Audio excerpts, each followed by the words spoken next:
जय राधा माधव कुंज बिहारी।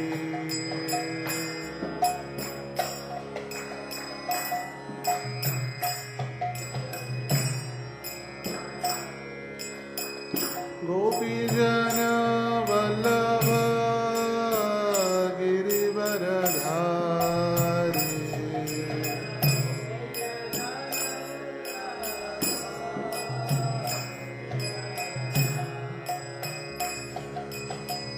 गोपी जन वल्लभ गिरिवरधारी।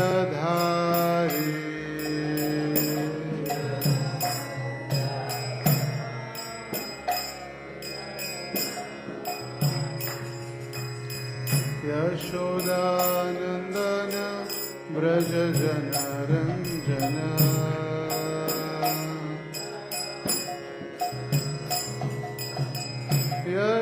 यशोदानंदन ब्रज जन रंजन।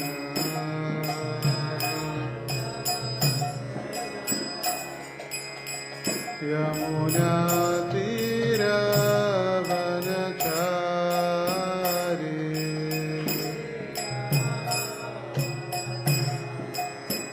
यमुना तीर वनचारी।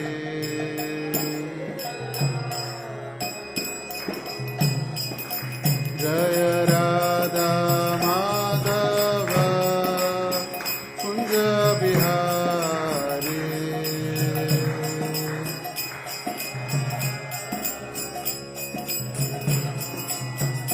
जय राधा माधव कुंज बिहारी।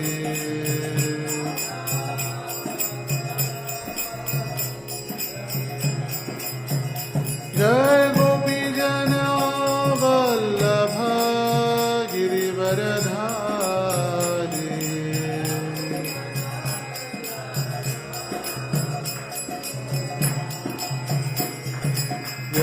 यशोदानंदन ब्रज जन रंजन। यशोदानंदन ब्रज जन रंजन। यमुना तीर वनचारी।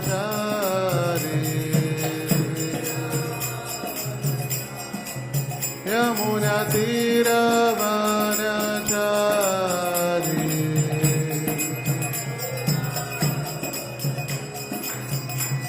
जय राधा दामोदर राधा दामोदर राधा दामोदर श्री राधे।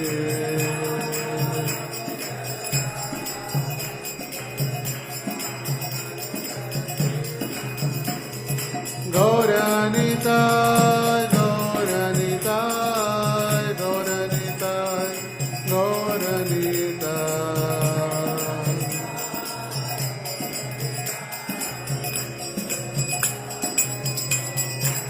प्रभुपाद प्रभुपाद प्रभुपाद जय प्रभुपाद।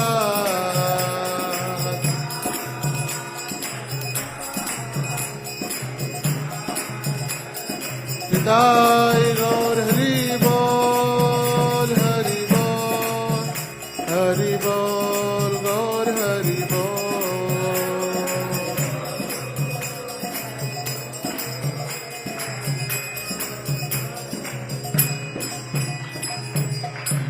श्री हरिनाम संकीर्तन की जय।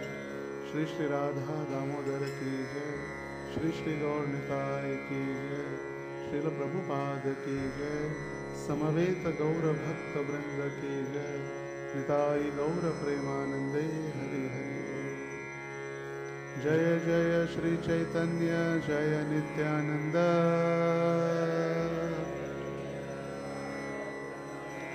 जय द्वैत चंद्र जय गौर भक्त वृंद। जय जय श्री चैतन्य जय नित्यानंद।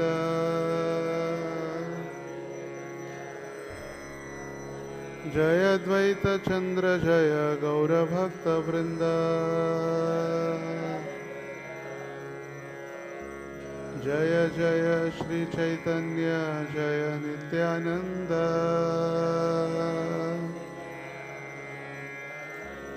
श्री अद्वैत चंद्र जय गौरभक्त वृंद।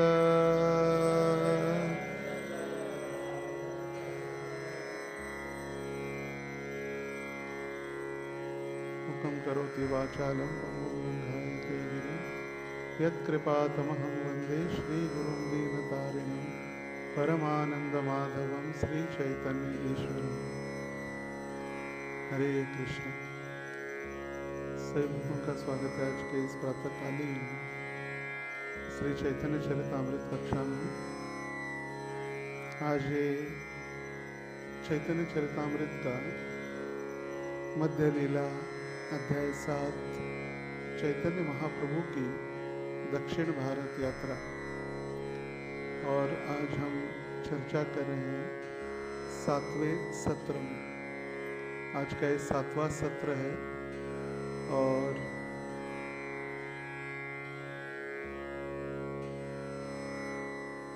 जिसमें चैतन्य महाप्रभु ब्राह्मण को महाप्रभु ने कहा कि आप अपने स्थान पर ही रहकर हरे कृष्ण महामंत्र का कीर्तन करो और जो भी आपके संपर्क में आएगा आप उनको प्रचार करो।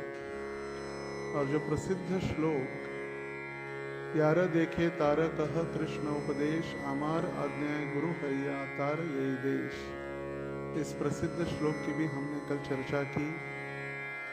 और फिर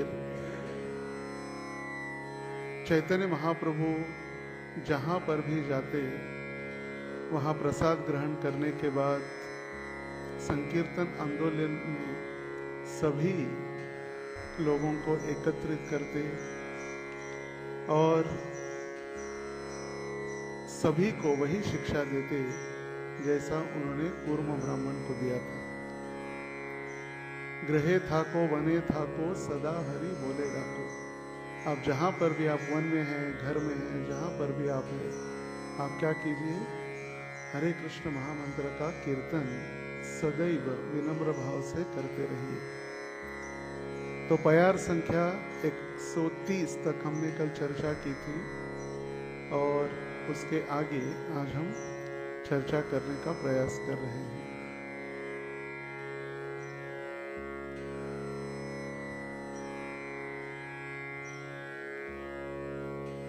पथे आयते देवालये रहे ये ग्रामे, यार घरे भिक्षा करे से महाजने।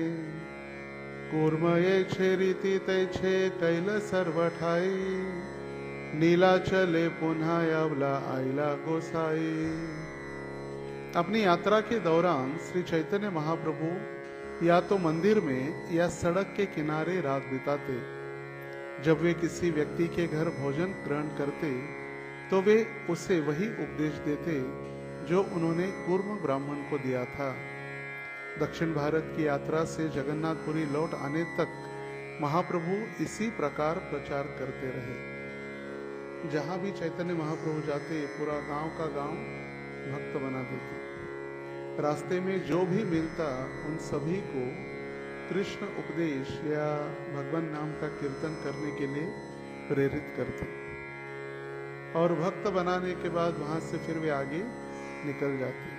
तो पूरे दक्षिण भारत में जहां पर भी चैतन्य महाप्रभु गए उनका यही रूटीन था। दिन भर चलते हुए रात्रि में एक तो सड़क के किनारे रुक जाते या फिर किसी मंदिर में। जो भी उनके संपर्क में आता उनको कीर्तन करने के लिए, भगवान की भक्ति करने के लिए प्रेरित करते और फिर उनको भक्त बनाने के बाद उनको कहते कि आप जिनको मिलेंगे उनको आप प्रचार कीजिए। और ऐसे अपनी शक्ति संचारित करने का महाप्रभु प्रयास कर रहे थे। और सबसे महत्वपूर्ण उपदेश जिन्होंने कूर्म ब्राह्मण को जो दिया कि आप जहां पर भी है उस स्थान पर रहकर आप कृष्ण भक्ति का प्रचार करो और भगवान नाम का कीर्तन करो। अतएव यह कहिला करिया विस्तार, यही मत जानिबे प्रभुर सर्वत्र व्यवहार। इस तरह मैंने कूर्म के प्रसंग में महाप्रभु के व्यवहार का विस्तार से वर्णन किया है। इसी तरह से आप सारे दक्षिण भारत में महाप्रभु के व्यवहार को जान सकेंगे। कृष्णदास कविराज गोस्वामी ने जो डिटेल में उनका कूर्म ब्राह्मण के साथ वार्तालाप का वर्णन किया, और हमने कल देखा कि किस प्रकार श्रील प्रभुपाद जी गृहस्थ आश्रम का भी वर्णन किए, जो प्रामाणिक रूप से गृहस्थ आश्रम के नीति नियमों का पालन करते हुए, भगवान नाम का कीर्तन करते हुए, नियमों का प्रामाणिकता से पालन करते हुए, यदि गृहस्थ आश्रम में वो नियमों का पालन कर रहा है, भक्ति कर रहा है, प्रचार कर रहा है, तो उसको संन्यास लेने की कोई आवश्यकता नहीं है। अपितु ये सारे नीति नियमों का पालन करना गृहस्थों के लिए अनिवार्य है। और विशेष रूप से उसमें श्रील प्रभुपाद जी हरे कृष्ण महामंत्र का कीर्तन और 4 नियमों का पालन के विषय में बता रहे हैं। और इसी प्रकार उन्होंने सारे दक्षिण भारत में ये कार्य अपना जारी रखा। यही मत से रात्रि ताहा की रहिला, प्रातः काले प्रभु स्नान कोरिया चलीला। इस तरह श्री चैतन्य महाप्रभु एक स्थान में रात भर रहते और प्रातः काल स्नान करके पुनः चल देते। एक गांव में एक दिन या एक रात, पूरा दिन रास्ते पर प्रचार, रात्रि में विश्राम, प्रातः काल स्नान, फिर आगे दूसरे गांव। मुझे याद आ रहा था जैसे पिछले साल जब मैं यूरोप में था तो हर रोज एक देश में थे, एक गांव में नहीं, एक देश में। आज अगर जर्मनी में है तो कल फ्रांस में, कल फ्रांस में है तो फिर परसों इटली में, फिर नेक्स्ट डे हॉलैंड में, एम्स्टर्डम में, से हर रोज एक एक एक। क्योंकि पूरा दिन प्रातःकाल 9 बजे से लेकर शाम तक ड्राइविंग, फिर वहाँ पर इवनिंग प्रोग्राम, दर्शन, कीर्तन, फिर रात्रि में विश्रांति, पुनः मॉर्निंग प्रोग्राम करने के बाद नेक्स्ट। और फर्क इतना है कि महाप्रभु चलते हुए उनके संपर्क में जितने भी लोग आते थे उन सभी को भक्त बनाते। और यहाँ पर यूरोप में सिर्फ हम गाड़ी में जाते, बस किसी को प्रचार नहीं, कुछ नहीं, डायरेक्ट मंदिर टू मंदिर।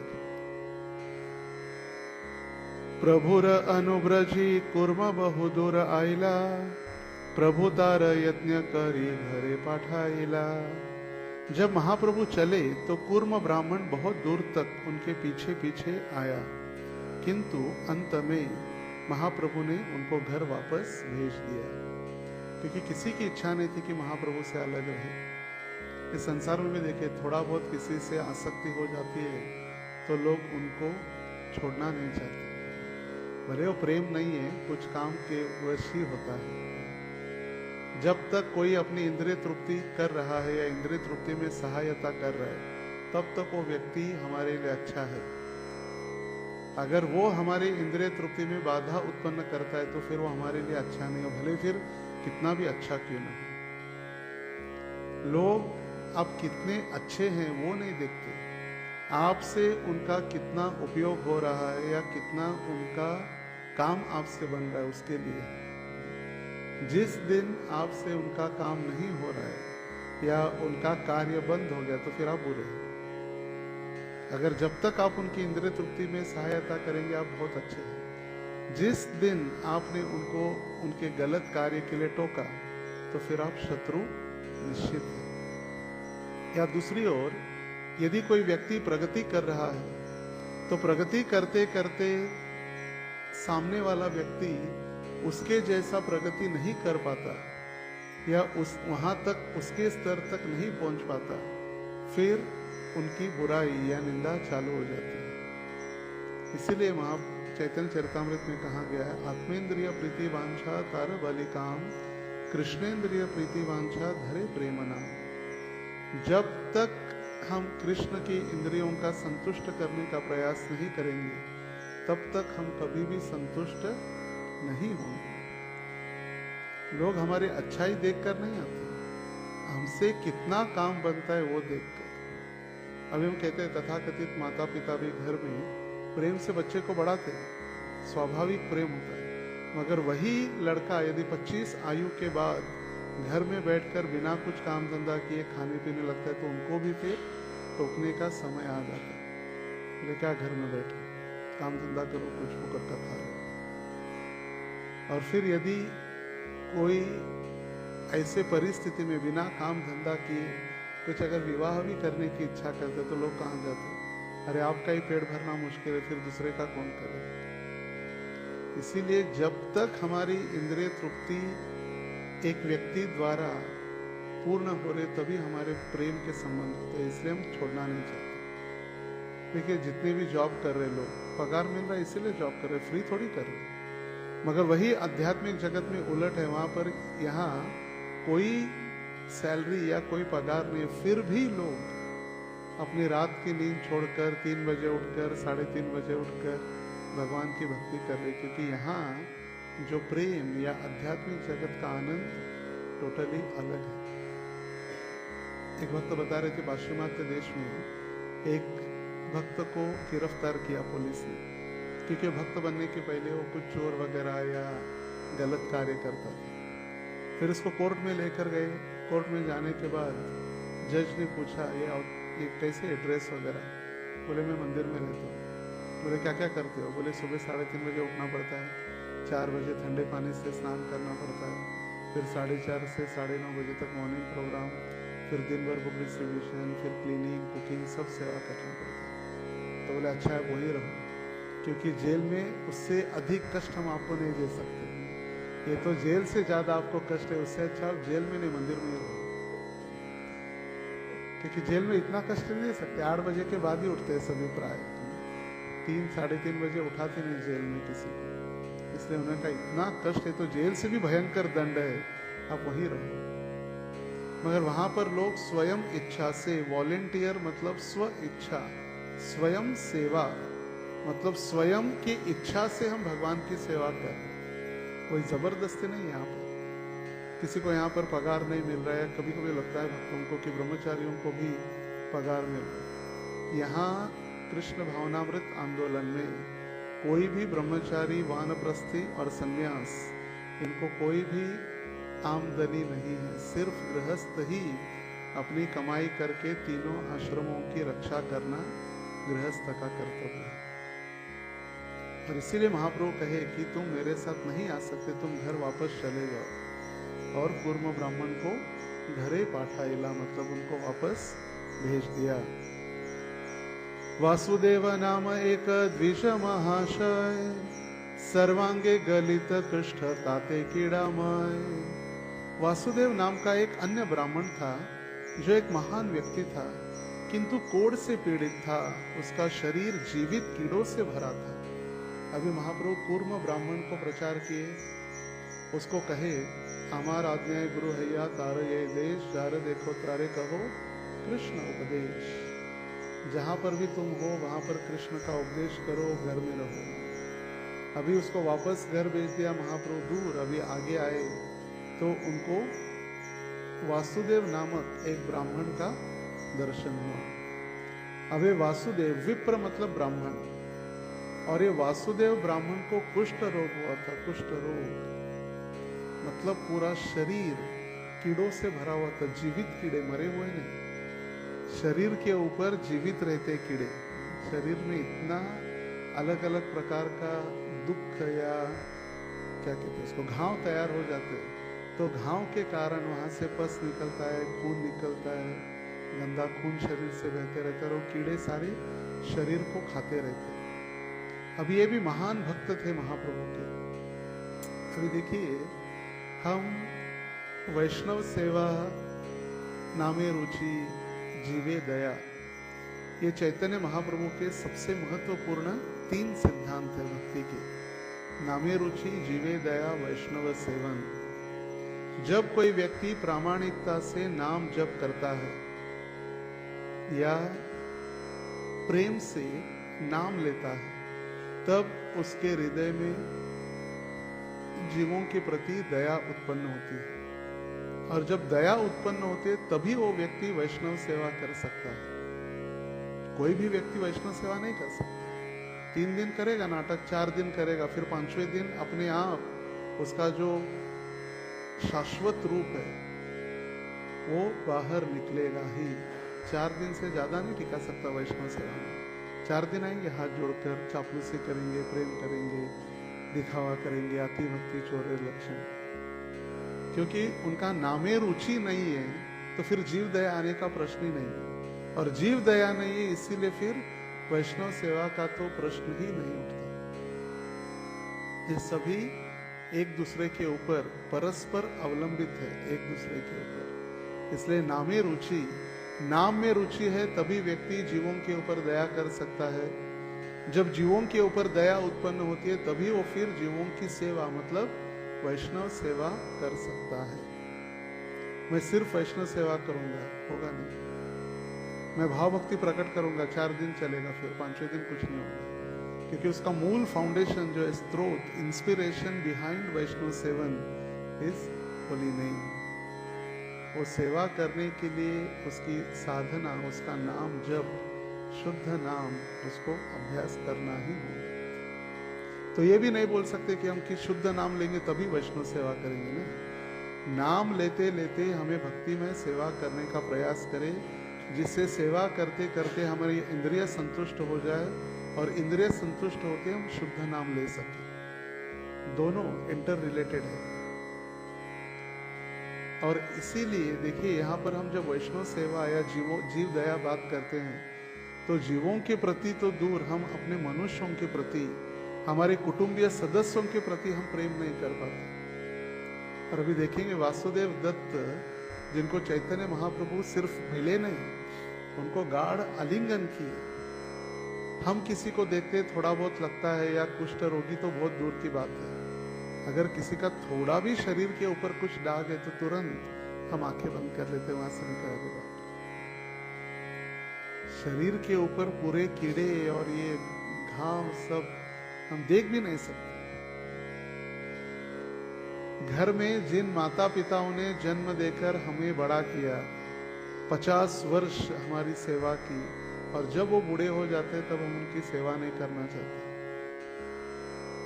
कौन उनकी गंदगी साफ करेगा? उनको बुढ़ापे घर में डाल दो, वृद्धाश्रम में, या कहीं छोड़ दो, या कोई 5-10 हजार मेड दे के उनकी सेवा करो। कोई सेवा नहीं करना चाहते। अपने माता पिता की नहीं सेवा करना चाहते, अपने सगे बंधुओं की सेवा नहीं करना चाहते, हम भक्तों की सेवा नहीं करना चाहते, तो फिर कीड़ों की क्या खाक सेवा करेंगे? महाप्रभु सिर्फ दर्शन देने के लिए नहीं, उनको आलिंगन देने का कारण अभी कृष्णदास कविराज गोस्वामी बताएंगे। उनकी दीनता, दयाद्रता। कभी वो कीड़े शरीर से नीचे गिर जाते तो सोचते मेरा शरीर उनके लिए भोजन है, और उनको उठा के शरीर के ऊपर रख देते कीड़ों को। कभी हम सोच सकते हैं? हम सोच भी नहीं सकते। करना तो बहुत बात की दूर, सपने में भी हम सोच नहीं सकते। जो जीवित कीड़े हैं शरीर के ऊपर जो रेंग रहे, हमारे ऊपर एक छोटा सा मच्छर या कुछ चींटी भी आ जाती है तो तुरंत हम उसको मार के भगा देते, सीधा उसकी हत्या कर देते। यहाँ पर कीड़े जो गिर गए गलती से नीचे, तो उसको उठा के पुनः शरीर के ऊपर रखना। हम यहाँ भक्तों को पानी नहीं पिलाना चाहते तो कीड़ों को क्या खून पिलाएंगे? हम खुश सोचते रहते सभी का कष्ट देकर। कभी कभी कुछ भक्तों की मेंटेलिटी ऐसी तैयार हो जाती है, कुछ भी करे हम सुधरेंगे नहीं। जैसे प्रहलाद महाराज कहते हैं, पुनः पुनः शर्वित शर्वणानाम। उन्होंने निश्चय कर लिया है कि किसी के उपदेश से, किसी के मार्गदर्शन के, किसी से प्रवचन से हम सुधरने वाले नहीं। आप भले ही मर जाओ मगर हम सुधरेंगे। और मेंटालिटी फिक्स हो चुकी है। पुनः पुनः शर्वित शर्वणानाम। और ऐसे लोगों को प्रहलाद महाराज कह रहे कि जिन्होंने उल्टी किया है वही उसको पुनः चाट के खा रहे। पुनः पुनः शर्वित शर्वणानाम, खा के थूकना और वही चाट कर खाना। इतना बताने के बाद, इतना प्रेम के संबंध, इतना चैतन्य चरितामृत, इसीलिए कृष्णदास कविराज गोस्वामी लिखे जिससे हम सुनकर भक्तों में प्रेम के संबंध बढ़े और वो घनिष्ठ संबंध हो। अंग है ते यही केड़ा खसिया पड़े, उठाय से केड़ा राखे से ठाए। यद्यपि वासुदेव कोढ़ से पीड़ित थे, कोढ़ मतलब कुष्ठ रोग, किंतु ज्ञानी थे। जो ही उनके शरीर से कीड़ा गिर जाता वह उसे उठाकर पुनः उसी स्थान में रख देते। शरीर से कीड़ा अगर गिर जाता तो पुनः उसको वापस रख देते।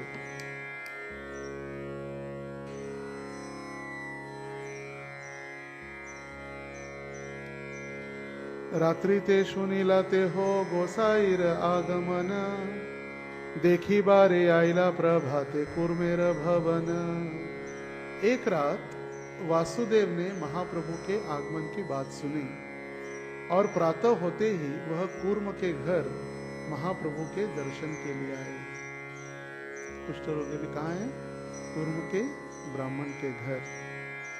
प्रभुर गमन कूर्म मुखे ते सुनिया, भूमि ते पड़िला दुखे मूर्छित हैया। जब वह कोड़ी वासुदेव कूर्म के घर चैतन्य महाप्रभु का दर्शन करने गए तो उसे बताया गया कि महाप्रभु वहां से पहले ही जा चुके हैं। इस तरह वे बेहोश होकर भूमि पर गिर गए। कितना दुर्भाग्य! एक तो शारीरिक कितना कष्ट है। आई पता चला कि स्वयं भगवान चैतन्य महाप्रभु आए हैं और उनके दर्शन इच्छा से हम गए और वहां पर महाप्रभु अभी नहीं है। जब टाइटैनिक बोट बनी इस संसार में और भविष्यवाणी की गई ऐसी बोट बनी है जो कभी डूबने वाली नहीं है, कभी भी डूबेगी नहीं पानी में, ऐसी हमने बोट की तैयार की है। तो उसमें एक पति पत्नी और उनका लड़का उस बोट पर क्रूज पर जाना चाहते थे। उन्होंने सारा रजिस्ट्रेशन फीस उसमें भर दिया और जब बोट निकलने वाली थी उस समय उनका लड़का बीमार हो गया। अभी लड़का बीमार हो गया तो फिर सी सिकनेस बढ़ जाता है समुद्र में, इसलिए फिर अलाउ नहीं करते। जब विदेश यात्रा वगैरह होती है तो फिर व्यक्ति को शरीर ठीक रखना उसका महत्वपूर्ण है। दूसरे देशों में जाकर बीमार होगा तो कौन जिम्मेदारी लेगा? तो फिर जब उनको अनुमति नहीं मिली लड़के के लिए तो उनकी ट्रिप कैंसिल करनी पड़ी, क्योंकि बच्चे को अकेले छोड़कर माता पिता तो नहीं जा सकते, छोटे बच्चे को घर पर रखकर। तो बहुत कोस रहे थे भगवान को, ऐसे थोड़ी ना होता है। हमने इतना पैसा खर्चा किया, इतना ये किया, इतना पेमेंट किया और अभी हम जा नहीं सकते। कोसते गए लगातार। मगर जिस दिन वो नौका डूब गई, सारे मर गए, तब उन्होंने ये नहीं कहा कितना अच्छा हुआ भगवान हमें लेकर नहीं गए, हम बच गए। तुरंत भूल गए, अच्छा हो गया। मगर उस समय भगवान को उन्होंने क्रेडिट नहीं दिया। जब गलत होता है तो हम दूसरों के ऊपर लगा देते, मगर अच्छा करते तो हमको लगता है हमने अच्छा किया। नहीं, जब गलत हुआ तो दूसरे भक्त और भगवान उसके दोषी, मगर अच्छा करते तो क्रेडिट लेने के लिए हम हैं। मगर यहाँ पर देखिए भगवान सिर्फ गए, ये सुनकर वासुदेव दत्त या वासुदेव कोड़ी, कोड़ी मतलब जिनको कोढ़ रोग था, इसीलिए वो मूर्छित होकर गिर गए। अनेक प्रकार विलाप करीते लागिला, से क्षणे आसी प्रभु तारे अलंगिला। जब वह कोड़ी ब्राह्मण वासुदेव महाप्रभु का दर्शन न कर सकने के कारण विलाप कर रहा था तो महाप्रभु तुरंत उस स्थान को लौट आए और उन्होंने वासुदेव का आलिंगन किया। सिर्फ दूर से दर्शन नहीं दिया, बोले ठीक है प्रणाम, दूर से तो कुष्ठ रोग, दूर से प्रणाम, नजदीक मत आओ, नहीं। तुरंत महाप्रभु वहां पर उनका दुख देखकर महाप्रभु प्रकट हुए और उनको आलिंगन दिया। आलिंगन मतलब शरीर के द्वारा दिव्य देह से स्पर्श करके उनको अपने बाहों में लिया।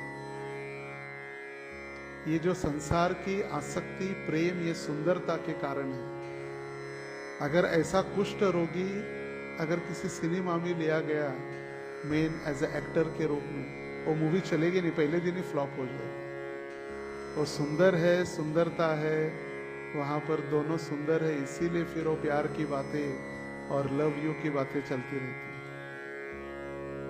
अगर कोई व्यक्ति सुंदर नहीं होगा तो कोई नहीं देखने आएगा। आजकल सिर्फ कोई मन की सुंदरता कोई नहीं देखता, शरीर की सुंदरता और दूसरी धन की सुंदरता, बस जिसके पास पैसा हो और जिसके पास शारीरिक सुंदरता हो।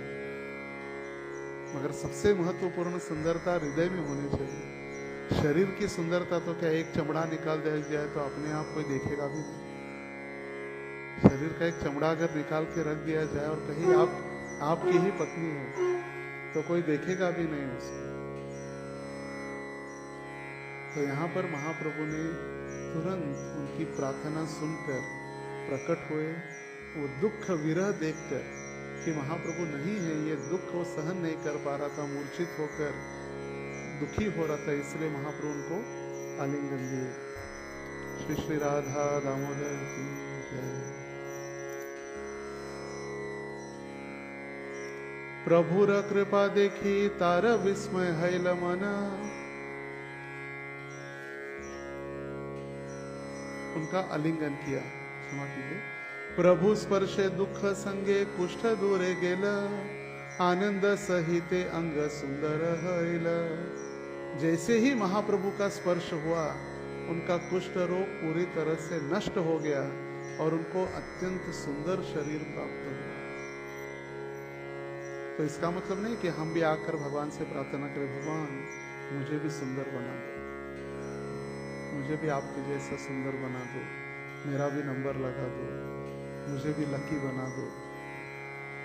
हम काले हैं या अनपढ़ गंवार है या हमारी बुद्धि काम नहीं करती इसलिए मंदिर में आए हैं, या हम बाहर जॉब नहीं कर सकते, या बाहर की जिम्मेदारी नहीं संभाल सकते, या संसार से परेशान होकर यदि हम भगवान से प्रार्थना कर रहे, क्या भगवान जल्दी से मुझे एक दिला दो, बस एक सेटिंग करा। यहाँ पर उनकी दुखी परिस्थिति देखकर महाप्रभु ने उनको पहले जैसे ही आलिंगन किया तुरंत वो सुंदर शरीर प्राप्त हुआ। सुंदरता ये तो प्राप्त होगी जब हम वैष्णवता का आचरण करेंगे। हम सुंदर दिखेंगे जब हम वैष्णव सदाचार का पालन करेंगे, और वैष्णव सदाचार हमारा आभूषण है, और उन आभूषणों को, उन गहनों को हम पहनेंगे, हम भले ही कितने बुद्धिहीन या कुरूप क्यों न हो, हमारी सुंदरता बढ़ने वाली ही है। सनातन गोस्वामी को चैतन्य महाप्रभु कहे कि हे सनातन, तुम तीनों लोकों में पुण्यवान हो, साक्षात देवी देवता भी आपके स्पर्श से वो शुद्ध हो जाएंगे। क्यों? क्योंकि आप वैष्णव सदाचार का पालन कर रहे हो। और यदि आप वैष्णव सदाचार का पालन नहीं करोगे तो आपकी ख्याति तीनों लोकों में नष्ट हो जाएगी। तो हमारी बुद्धिमत्ता, हमारा ज्ञान, हमारा पांडित्य, हम दूसरे को कैसे चुना लगा सकते हैं, कैसे फंसा सकते हैं, ये महत्वपूर्ण नहीं। हम किस प्रकार प्रामाणिकता से वैष्णव सदाचार का पालन करते हैं, जिससे हमारी सुंदरता अपने आप बढ़ जाती है। जैसे हीरा आप कहीं भी रखो, अंधेरे में रखो, उजाले में रखो, जंगल में रखो, कहीं भी रखो, वो अपने आप चमकने लगता है। हीरे को कभी उसकी सुंदरता छुपाने की आवश्यकता नहीं पड़ती। जैसे सोना है, ओरिजिनल गोल्ड, वो रास्ते पर भी चमकता है और गहनों में भी चमकता है। मगर हर एक रास्ते पर पड़ी हुई चीज, चमकने वाली चीज सोना नहीं होती। हमको लगता है ये आकर्षित है, चलो ये मुझे सुख देगा, तो हम उसके पीछे भागते, मगर वो सोना है ही नहीं, वो डुप्लीकेट है, बेंटेक्स। उसके 10 रुपए भी नहीं मिलने वाले। आजकल देखिए कुछ भी चमकने वाले लोग उसको उठा के रख लेते थे, अरे कुछ पैसे मिले। मगर इस संसारिक आसक्ति यहाँ पर नहीं, यहाँ पर महाप्रभु का विशुद्ध प्रेम है। प्रभुर कृपा देखी तार विस्मय हैल मन, श्लोक पढ़ी पाए धरी कर ये स्तवन। और जैसे ही ब्राह्मण वासुदेव ने महाप्रभु के अद्भुत कृपा देखकर चकित हो गए, उन्होंने महाप्रभु के चरण पकड़े और भागवत के श्लोक सुनाने लगे। ग्रंथराज श्रीमद् भागवतम में जो अलग अलग स्तुतियां हैं, वो स्तुति वे करने लगे चरणों में गिरकर। वाहम दरिद्र पापियान क्व कृष्ण श्रीनिकेतन ब्रह्म बंधुरिति स्माह बाहुम्याम परिरंभितः। उन्होंने कहा, मैं कौन हूं? एक पापी दरिद्र ब्रह्म बंधु। और कृष्ण कौन है? 6 ऐश्वर्य पूर्ण पुरुषोत्तम भगवान। फिर भी उन्होंने अपनी दोनों भुजाओं को में भरकर मेरा आलिंगन किया है। ये श्लोक कौन कह रहे हैं? साक्षात वासुदेव तो कह रहे, मगर ये श्लोक भागवत का है। ये सुदामा ने भगवान श्री कृष्ण की भेंट में कहा था। जैसे हमने कल सुदामा का चरित्र सुना, तो सुदामा जी को इतना दयनीय, सुदामा जी इतने दयनीय अवस्था में प्रार्थना करने लगे कि मैं कौन है? तुम तुच्छ ब्राह्मण, कोई मुझे पहचानता भी नहीं, ना मेरी कोई योग्यता, मगर इतने बड़े द्वारकाधीश इन्होंने मेरा आलिंगन किया। और वही श्लोक अभी वासुदेव दत्त पढ़ रहे हैं, जो श्लोक स्वयं सुदामा ने भगवान श्री कृष्ण के स्तुति में उनको कहा था। बहु स्तुति करी कहे सुन दयामय, जीवे यही गुण नहीं तो माते यही है। मोर देखी मोर गंधे पलाय पामर, हे न मोरे स्पर्श तुम्ही स्वतंत्र ईश्वर। वासुदेव ब्राह्मण ने आगे कहा, हे दयामय प्रभु, ऐसी कृपा सामान्य जीवों में संभव नहीं है। ऐसी कृपा तो केवल आप में ही पाई जा सकती है। तुम बिना के दयालु जगत संसारे। है क्या कोई ऐसा दयावान? जब कुछ वर्ष पूर्व कोविड हुआ तो लोग अपने लड़कों को भी घर में नहीं ले रहे थे। अरे दूर रहो, बाहर से आओ, घर में मत आओ, 14 दिन क्वारंटाइन। कुष्ठ रोग तो बहुत दूर की बात है। गलती से कभी देखिए, आजकल फंगस वगैरह चलते रहता है, स्किन डिसीज, थोड़ा सा संपर्क में आने से रोग बढ़ने लगता है। और यहाँ तो कुष्ठ रोग है, कीड़ों से पूरा भरा हुआ है। कभी आलिंगन दे सकता है? पति थोड़ा अगर कुछ गलती से एक्सीडेंट हो गया, हाथ पैर टूट गया, पत्नी बोलेगी रहो, अभी मैं जा रही हूँ छोड़ के, ऐसे लंगड़े के साथ मैं नहीं रह सकती। अगर पत्नी का थोड़ा कुरूपता बढ़ गया तो तुरंत पति कहेगा मैं तेरे साथ नहीं रह सकती। मगर यहाँ पर शुद्ध प्रेम, कोई भी इसमें स्व इच्छा नहीं है, स्वार्थ नहीं, स्व अर्थ। अर्थ का नाम है पैसा। अर्थ को पैसा भी कहते हैं, अर्थ को इंद्रिय तृप्ति भी कहते हैं। अपना काम, स्व अर्थ मतलब अपना काम। जैसे भक्त कहते हैं हमेशा, अपना काम बनता भाड़ में जाए जनता। कुछ लेना देना नहीं, अपना काम बन रहा है ना तब तक। बहुत शुद्धता से रहने का प्रयास करना चाहिए। कहीं भी कभी भी हमारी आयु मर्यादा, छोटे हैं बड़े हैं, स्त्री है पुरुष है, हम यदि शुद्धता के वश महाप्रभु की भक्ति करने का प्रयास नहीं करेंगे तो कभी भी हम शुद्ध नहीं होंगे, अपितु अपराध के ही भागीदार होंगे। और यहाँ पर वासुदेव दत्त का वो कीड़ों के प्रति प्रेम, वो दया देखकर महाप्रभु प्रसन्न हुए। जो व्यक्ति जीवित कीड़े अपने शरीर पर पुनः उठा के रख सकता है तो कितना दयावान है। दया मतलब सिर्फ अपने लोगों के ऊपर दया करने वाला नहीं, तू मेरा है, तू प्रेमी है, बस दूसरे का वो शत्रु है। और यहाँ पर कीड़ों के प्रति भी प्रेम करने वाले वासुदेव। पापी व्यक्ति भी मुझे देखकर मेरे शरीर के दुर्गंध के कारण दूर चला जाता है। मेरे नजदीक आना तो दूर, वो गंदगी के कारण तुरंत दूर चला जाता है। और इसीलिए तो आजकल एक कॉस्मेटिक इंडस्ट्री चल रही है, परफ्यूम, डिओड्रेंट, गंदगी, शरीर से निकलने वाली गंदगी हमको लगता है बहुत साफ सुथरे हैं। 2 दिन ब्रश मत करो, देखो कितनी गंदी बास आएगी। 2 दिन स्नान मत करो शरीर से, देखो कितनी गंदगी। हर जगह से 9 द्वार शरीर में है, 9 द्वारों से गंदगी ही निकलती है, पर हमको लगता है बहुत साफ है। नवद्वारे पुरेगे ही, भगवान भगवत गीता में कहे शरीर में इस 9 द्वार है। ये 2 2 2 मुंह और फिर गुदर द्वार और जनेन्द्रिय। नवद्वारे पुरेगे ही, जब आत्मा शरीर त्याग करती है तो इन्हीं 9 द्वारों से बाहर निकलती है।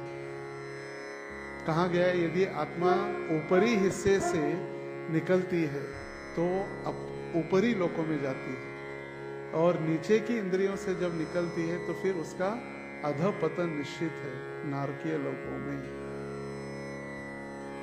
नवद्वारे पुरेगे ही, देखिए गंदगी निकलती है। रात भर सो, सुबह आंखों से गंदगी, कान से गंदगी, नाक से गंदगी, मुंह से गंदगी, लाल टपक रही है,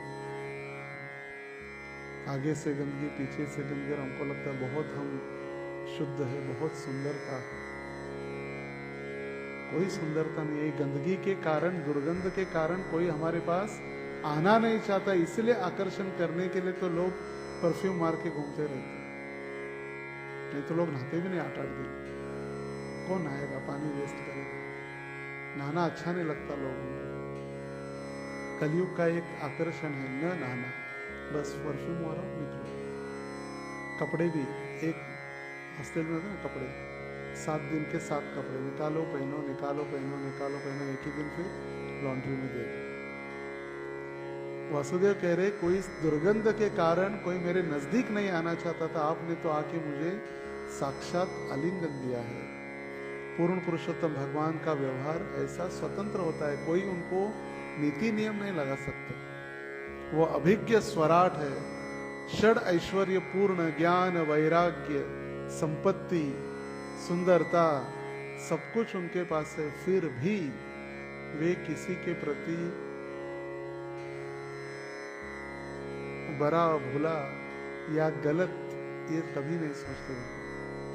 भगवान समदर्शी है, भगवान कभी भी पक्षपात नहीं करते। ऐसे नहीं कि जो सुंदर भक्त है उनको ही नजदीक लेंगे और जो कुरूप है उनको नहीं लेंगे। रोज मैं तो काला हूं, भगवान मुझे नजदीक लेंगे। भगवान भी काले, भगवान भी काले, मगर काला वर्ण हो सकता है, मगर भगवान को काला हृदय अच्छा नहीं लगता। हृदय साफ चाहिए। वर्ण काला हो गोरा हो दैट इज सेकेंडरी। भले हम कितना भी सुंदर तिलक लगाए, कितना भी सुंदर मेकअप करे, मगर हृदय में यदि काला है तो फिर भगवान आकर्षित नहीं हो सकते। किंतु आछिया भल अधम हया, एबे अहंकार मोर जन्मिबे आसिया। उसी दिन विनम्र वासुदेव को चिंता थी कि चैतन्य महाप्रभु की कृपा से ठीक हो जाने से कहीं वह गर्वित न उठ जाए। तुरंत फोटो स्टेटस देखो, साक्षात महाप्रभु ने मुझे आलिंगन दिया और मैं भी ठीक हो गया, सुंदर। लोग तुरंत थोड़ा प्रसाद भी मिल जाता है तो भी उसको स्टेटस लगाते। गौरांग कृपा, गुरु महाराज की चप्पल भी देते हुए फोटो लगाते। गुरु की कृपा, तो कृपा है या सिर्फ जैसे किसी को भीख देते हुए भी लोग फोटो निकालते, ये कृपा नहीं है। उनको चिंता हो रही थी कहीं मैं गर्वित न हो जाऊं। जैसे आज माधवेंद्रपुरी का आविर्भाव की तिरुभाव, आविर्भाव, तो माधवेंद्रपुरी जब उन्होंने वृंदावन में गोविंद कुंड के तट पर उनको ज्ञात हुआ, गोपाल जी स्वयं स्वप्न में आकर उनको कहे कि मैं यहाँ पर झाड़ी में उपस्थित हूँ, मुझे निकालो और मेरी प्रतिष्ठा करो। तो गिरधर गोपाल की उन्होंने प्राण प्रतिष्ठा की गोवर्धन के पर्वत के ऊपर। लगातार 30-40 दिन उत्सव चला, भगवान का प्राण प्रतिष्ठा उत्सव, 56 भोग, डीटी वर्शिप स्टैंडर्ड उन्होंने सेट किए माधवेंद्रपुरी ने। और जब एक दिन गर्मी के समय में माधवेंद्रपुरी को भगवान कहे कि मुझे बहुत गर्मी के कारण दाह हो रहा है, आप जाकर मेरे लिए चंदन लेकर आओ। मलयस्य वही चंदनम, जगन्नाथपुरी के पास मलय पर्वत पर चंदन जो प्राप्त होता है, वो चंदन मेरे लिए लेकर और चंदन का लेपन करो जिससे मुझे शरीर में ठंडक होगी। तो जा रहे थे, जाते जाते रेमुना के पास आए। रेमुना में गोपीनाथ जी के विग्रह है। गोपीनाथ जी ने उनके लिए खीर चोरी करके रखी, क्योंकि उन्हें इच्छा की थी ऐसी खीर यदि मुझे मिली तो फिर मैं गोपाल जी के लिए ऐसे बना सकता हूँ। और उन्हें सोचा, अरे मैं कितना पापी हूँ, भगवान को भोग भी नहीं लगा और मैं खीर खाने की इच्छा व्यक्त की, मैं जाता हूँ यहाँ से। मगर भगवान उनकी अंतरंग इच्छा देख रहे थे। खीर उनको खानी है इसीलिए नहीं, वो खीर का रसास्वादन करना चाहते थे जिससे वो गोपाल जी को बना सके। पर भगवान ने उनको खीर चुरा करके रखी और भगवान का नाम हुआ क्षीर चोर गोपीनाथ, खीर चोरी करने वाले। तो फिर उनको जब भगवान ने ब्राह्मण को कहा कि ये रात्रि में जाओ और मेरे भक्त माधवेंद्रपुरी उनको खीर दो, तो भक्त ब्राह्मण पुजारी माधवेंद्रपुरी माधवेंद्रपुरी चिल्ला रहे थे। और उस समय माधवेंद्रपुरी को जब ढूंढा तो माधवेंद्रपुरी को जब खीर दी, तब माधवेंद्रपुरी सोचने लगे कि अभी मैं तुरंत यहां से मुझे जाना होगा, क्योंकि जैसी ही सुबह होगी तो सभी लोग मेरा जय जयकार करेंगे, कहेंगे कि यही माधवेंद्रपुरी है जिनके लिए भगवान ने खीर चोरी करके रखी। हम तो आर्टिकल ही लिख के भेज देते तुरंत, देखो मैं कितना नम्र हूँ, मैं कितना शुद्ध भक्त हूँ कि भगवान ने मेरे लिए खीर चोरी करके रखी। हम आर्टिकल लिखते हैं कि तुरंत फोटो के साथ, गोपीनाथ मर्सी विद खीर। वो तुरंत वहां से निकल गए रातों रात, क्योंकि उनको प्रसिद्धि नहीं चाहिए थी। मगर भगवान का प्लान अलग था। वो जगन्नाथपुरी पहुंचने के पहले वहां पर सारे भक्तों को पता चल गया था कि यही माधवेंद्रपुरी है जिनके लिए गोपीनाथ ने खीर चुराई थी। तो अभी यहां वासुदेव दत्त सोच रहे कि अभी चैतन्य महाप्रभु की कृपा से ये मेरा शरीर ठीक हो गया है या मुझे नया शरीर मिला है, इसके कारण मैं कहीं गर्वित न हो जाऊं।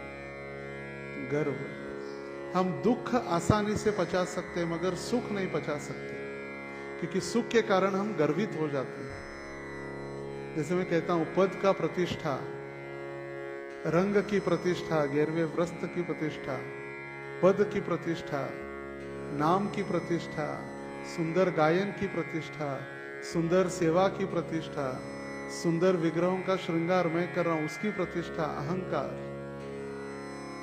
मैं ही ऐसे कर सकता हूं, मैं ही ऐसी पगड़ी बना सकता हूं, मैं ही ऐसा कुकिंग कर सकता हूं, मैं ही ऐसा राजभोग बना सकता हूं। Every beggar is proud of his penny. Beggar मतलब भिखारी भी उसके पास कुछ सिक्के उसको अहंकार होता है। तो अभी वासुदेव दत्त प्रार्थना कर रहे कि ऐसा अहंकार मुझ में न आए कि कुष्ठ रोग के कारण जो मेरा शरीर शिथिल हो चुका था, महाप्रभु ने मुझे नया देह प्रदान किया है। प्रभु कहे कभु तोमार नाह अभिमान, निरंतर कह तुम्हें कृष्ण कृष्ण नाम। और महाप्रभु उनको कहने लगे, कभी भी आपके मन में अभिमान उत्पन्न नहीं होगा। आप क्या करो, सदैव भगवान का नाम लेते रहो। मैं बहुत बड़ा प्रचारक, मैंने इतने भक्त बनाए। महाप्रभु कह रहे कि नहीं, कभी अभिमान नहीं आएगा। क्या करना होगा, सिर्फ सदैव हरि नाम का जप, भगवान का नामोच्चारण करना होगा, अहंकार से बचने के लिए। ये अहंकार कभी भी हमें दिखता नहीं। ये शराबी जैसे है, शराबी को छोड़कर सबको पता है इसको नशा चढ़ गया। शराबी को नहीं लगता मुझे नशा चढ़ी है। वो दारू पीकर इतना नशेली अवस्था में इतनी उसको नशा चढ़ जाती है कि चिल्लाता है, झगड़े करता है, उसको लगता है मैं राजा बन गया, छोड़ दो, मार दो, चिल्लाते रहता है। मगर उसको ही छोड़कर बाकी सबको पता है कि इसको नशा चढ़ी है। वैसे अहंकार भी सेम है। अहंकार की नशा जिसको चढ़ती है उसको छोड़कर सबको पता है अहंकारी है, और उसको लगता है मैं बहुत नम्र हूं। ये मूर्खता है, ये अहंकार का लक्षण है। उसको छोड़कर सबको पता है किसको अहंकार आ गया है। कृष्ण उपदेशी कर जीवेर निस्तार, आचिराते कृष्ण तोमा कोरिबेन अंगीकार। श्री चैतन्य महाप्रभु ने वासुदेव को यह भी सलाह दी कि वह कृष्ण के विषय में उपदेश दे और इस तरह जीवों का उद्धार करे। फलस्वरूप कृष्ण शीघ्र ही उसका अपने भक्त के रूप में स्वीकार कर लेंगे। दो चीजें, एक, सदैव कृष्ण के विषय में उपदेश दे। सबसे पहले क्या कहा कि सदैव कृष्ण नाम ले। अभी कृष्ण नाम लेने के बाद यही कृष्ण नाम भक्तों को उपदेश दे, भक्त बनाए, प्रचार करे और फिर भगवान आपको तुरंत स्वीकार कर लेंगे। तो सबसे पहला हमें हमारी जप विधि पूर्ण करनी है, फिर प्रचार भी करना है। कभी कभी प्रचार में इतने आसक्त हो जाते हैं कि हमारे आश्रम, हमारी साधना, उससे हम कभी गिर जाते पता भी नहीं चलता। हमको लगता है अरे हम इनको प्रचार नहीं करेंगे, मैं इनको समय नहीं दूंगा तो इनका क्या होगा। उसकी चिंता हमें करने की आवश्यकता नहीं है। भगवान सभी की रक्षा करने वाले हैं। Don't think that you are doer, Krishna is the doer. Prabhupada ji कहे भक्ति तीर्थ महाराज को, ऐसा मत समझो कि तुम करने वाले हो, कृष्ण करा रहे इसीलिए हम कर रहे। जिस दिन कृष्ण अपनी कृपा छीन लेंगे, हम प्रचार तो क्या, हम खुद जब करना भी मुश्किल हो जाए। हम जो समझ रहे बहुत बड़े हम प्रचारक है या बहुत बड़े सेवक है, बहुत बड़े पंडित है, कृष्ण की कृपा है। जिस दिन वो कृपा हट जाएगी हम कुछ भी नहीं कर सकते। जैसे वो था ना वो बॉक्सर खली क्या, मोहम्मद अली, वो हमेशा कहा करते थे I am the great, I am the great, I am the great. जहां भी जाते थे अपनी शक्ति का प्रदर्शन करते। फिर कुछ समय बाद उनको लकवा हो गया, पैरालिसिस, बस शक्ति समाप्त। वर्ल्ड के सबसे शक्तिशाली लोगों में उनका नाम गिरेगा।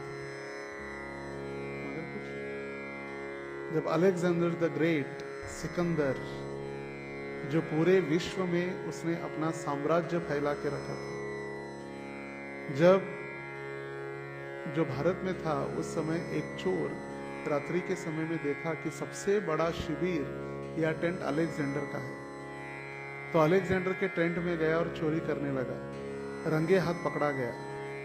अलेक्जेंडर ने कहा इसको मृत्यु दंड दो। कहने लगा रुको मेरी भी कुछ सुनो, मुझे भी बोलने दो कुछ। तो बोले अलेक्जेंडर मैं एक छोटा चोर हूं, आप बड़े चोर हैं, मेरे पास कोई सैन्य नहीं, कोई शक्ति नहीं, इसलिए रात में आकर थोड़ा बहुत चोरी करता हूं। आपके पास सैन्य है, शक्ति, इसलिए दिन दहाड़े आप चोरी कर रहे, लूट रहे। मुझ में और आप में कोई अंतर नहीं, मैं छोटा चोर हूं, आप बड़े चोर हो, बस।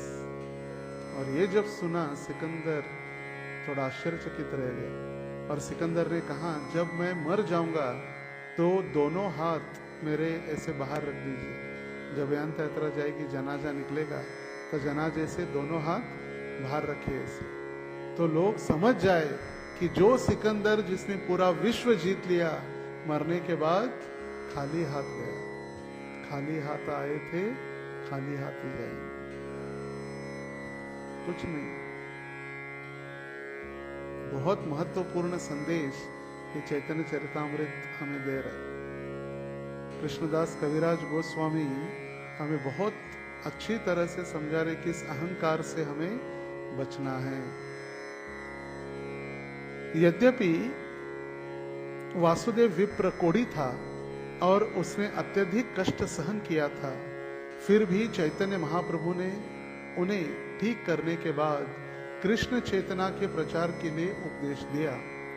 बदले में महाप्रभु ने चाहा कि वासुदेव विप्र कृष्ण के उपदेशों का प्रचार करे और सारे मनुष्यों का उद्धार करे। अंतरराष्ट्रीय कृष्ण भावनामृत संघ की यही विधि है। इस संघ हर एक व्यक्ति इस संसार के गंदगी में पड़ा हुआ था। अनादि काल तक हम इस माया के संसार में गिरे हुए थे, मगर हे गुरुदेव आपने कृपा करके इस बद्ध जीव को इस संसारिक गंदगी से उठाकर कृष्ण के चरणों में धूलि का कण बनाने का एक संदेह, एक सुवर्ण अवसर हमें प्रदान किया है। हमारी कोई योग्यता नहीं कि भगवान की सेवा करें, मगर सिर्फ ये आपकी अहेतुकी कृपा ही है।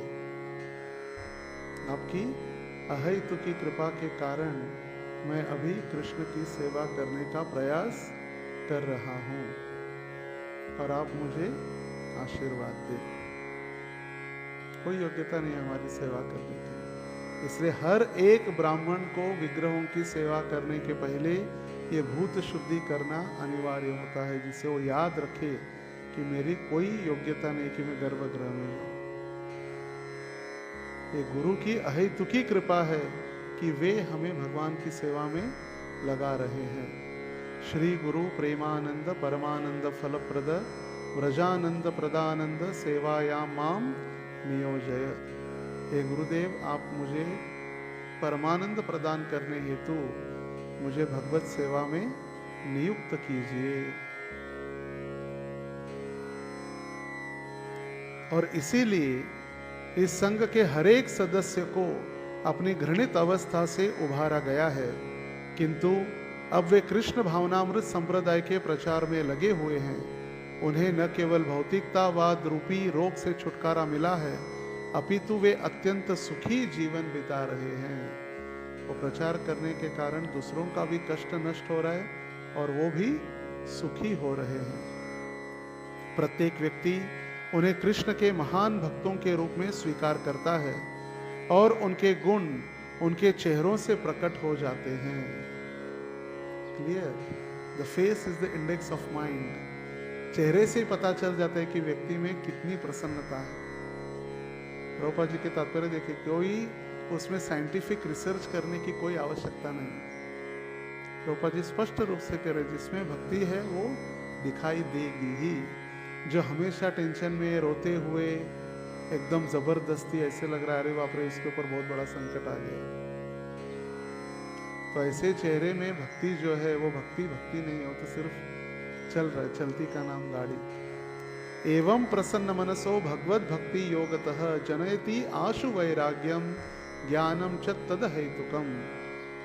एवं प्रसन्न मनसो, व्यक्ति जब भक्ति करने लगता है वो प्रसन्न रहता है हमेशा, क्योंकि उसको पता है राखे कृष्ण मारे के मारे कृष्ण राखेंगे। मुझे और किसी के ऊपर डिपेंडेंट होने की आवश्यकता नहीं है। Dependency is only on Krishna. Krishna के ऊपर मैं आश्रित हूं। तो प्रभुपाद जी कह रहे कि उनके चेहरों से प्रकट हो जाते हैं। कृष्ण भावनामृत में कृष्ण भक्त के रूप में, कृष्ण के महान भक्तों के रूप में स्वीकार किया जाता है और उनके गुण उनके चेहरों से प्रकट हो जाते हैं।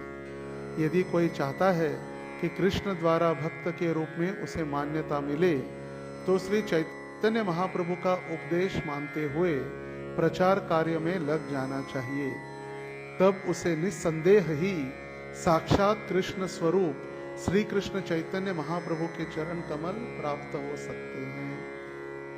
तीन चीजें प्रभुपाद जी बता रहे। सबसे पहले अपना नाम संकीर्तन, दूसरा जीवों के प्रति दया करने के लिए उनको प्रचार, और जब प्रचार करेंगे तो अपने आप चैतन्य महाप्रभु के चरण कमल उनको निश्चित रूप से प्राप्त होंगे, इसमें कोई दोहराई नहीं। मार्ग 100% क्लियर है, मगर हमारी गलती है कि हम उस मार्ग को प्रामाणिकता से फॉलो नहीं कर रहे।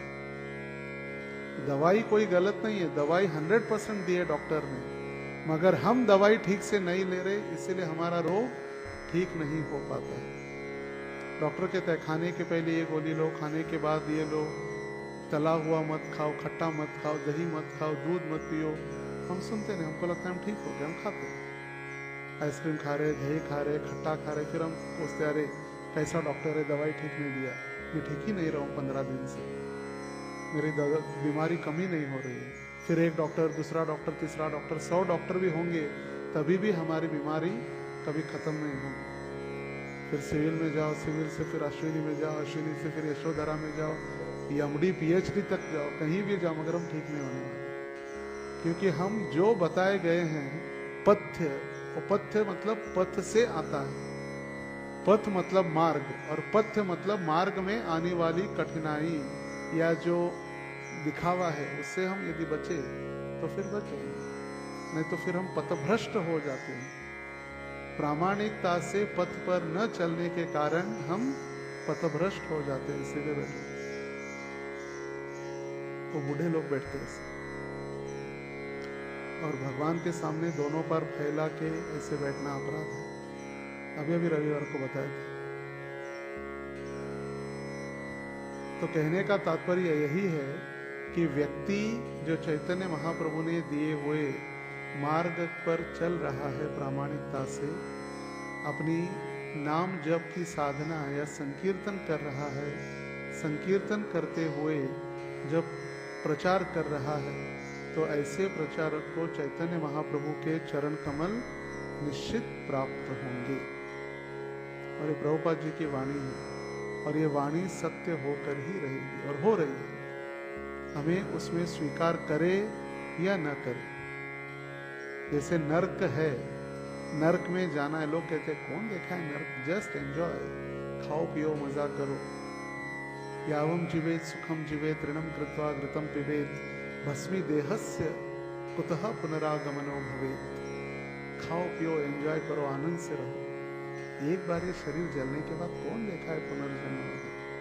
अगर इस दृष्टिकोण से हम यदि देखते हैं तो छोटा बालक होता है घर में, एकदम छोटा बालक है 3-4 साल का, उसको अग्नि पता नहीं, उसको लगता है कुछ चमक रहा है, तो भी अग्नि के पास जाता है।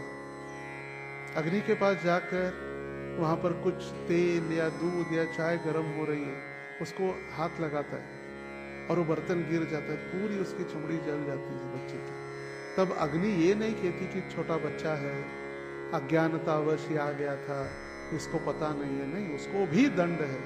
तो हम ये नहीं कहते कि हम संसार में आ गए, हमको पता नहीं था, प्रभु जी पाप करना हमको पता नहीं था, अरे मांसाहार पाप है हमको पता नहीं था। नहीं, जिस व्यक्ति को मनुष्य शरीर प्राप्त हुआ है, ये मनुष्य शरीर धर्म का पालन करने के लिए ही है। हमको किसी ने बताया नहीं बताया, वो हमारी गलती नहीं, वो गलती हमें दंड उसको स्वीकारना ही पड़ेगा। जैसे हम गाड़ी चला रहे, पता नहीं था लाल सिग्नल आने के बाद रुकना पड़ता है, फिर गाड़ी तो रास्ते पर लेकर भी क्यों आए, फिर घर में ही चला देते गाड़ी, किचन से बेडरूम, बेडरूम से किचन, किचन से हॉल। बाहर जब आते तो दंड अवश्य मिलने वाला ही है। तो हम ये नहीं कह सकते कि हमें मनुष्य शरीर प्राप्त हुआ, किसी ने बताया नहीं, मैं कैसे अभी सुधर सकता हूँ। 3-3, 4-4, 5-5 साल के बाद भी, बारंबार सुनने के बाद भी हम यदि यही प्रश्न पूछ रहे कि हम कैसे सुधर सकते हैं, फिर ये सिर्फ एक मूर्खता है। मूर्खता के अलावा कोई नहीं।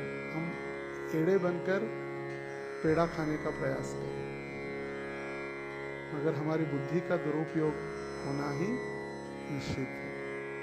हम भगवान को फंसा नहीं सकते। हमें हंस रहे इतना क्योंकि हमें पता है कि हम ऐसे करते हैं, मगर भगवान को हम कभी भी चुना नहीं लगा सकते।